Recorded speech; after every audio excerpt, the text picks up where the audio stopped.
اگر میری زندگی میں ایک عمل رہے گا اللہ میرے گناہوں پہ پردہ ڈالے گا۔ وہ کون سا عمل ہے؟ من ستر مسلما سترہ اللہ یوم القیامہ، جو کسی مسلمان کے عیب کو چھپائے گا۔ اب یہاں عیب سے متعلق دو باتیں، ایک وہ عیب ہے جو لازم ہے، یعنی اس عیب سے پبلک کو کچھ نقصان نہیں ہوتا۔ دوسرا عیب وہ ہے جو متعدی ہے، یعنی اس عیب سے پبلک کو بھی نقصان ہوتا۔ مثال کے طور پہ کسی گلی میں کوئی شخص ہے جو چوری کرتا ہے، تو آپ اس کے بارے میں کسی کو انفارمیشن دے سکتے ہیں، صاحب ان کا کاروبار چوری کا ہے، آپ ان سے احتیاط کرو، چونکہ یہ پبلک کو نقصان ہوتا ہے اس گناہ سے۔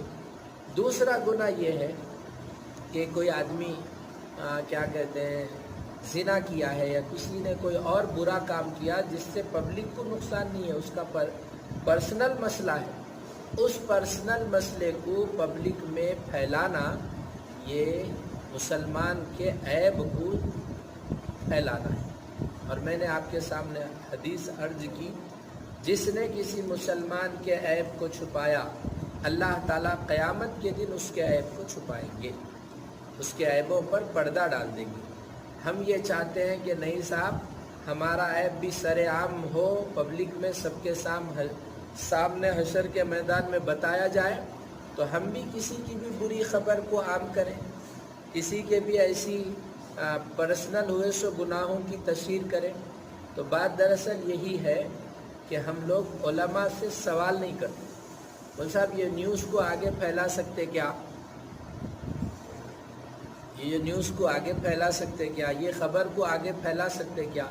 قرآن میں کہا گیا ان جاءکم فاسق بنبأ، اگر کوئی گنہگار تمہارے پاس کوئی انفارمیشن لے کر آیا، کوئی خبر لے کر آیا، فتبینوا، تو اس خبر کی تحقیق کر لو، یہ خبر صحیح ہے یا غلط ہے، یہ خبر درست ہے یا جھوٹ ہے، معلوم کر لو، اس کے بعد اس کی خبر کو سنو۔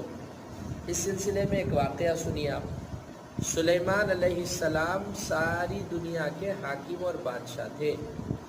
انسان، جانور، چرند، پرند، جنات، حشر، یہ کیا کہتے ہیں، زمین، آسمان، حشرات الارض، کیڑے، جانور، سب پہ حضرت سلیمان کی حکومت تھی۔ تو انہوں حاضری لیتے تھے، سارے عالم کی حاضری، انسان بھی ان میں حاضر ہوتے تھے، جنات بھی حاضر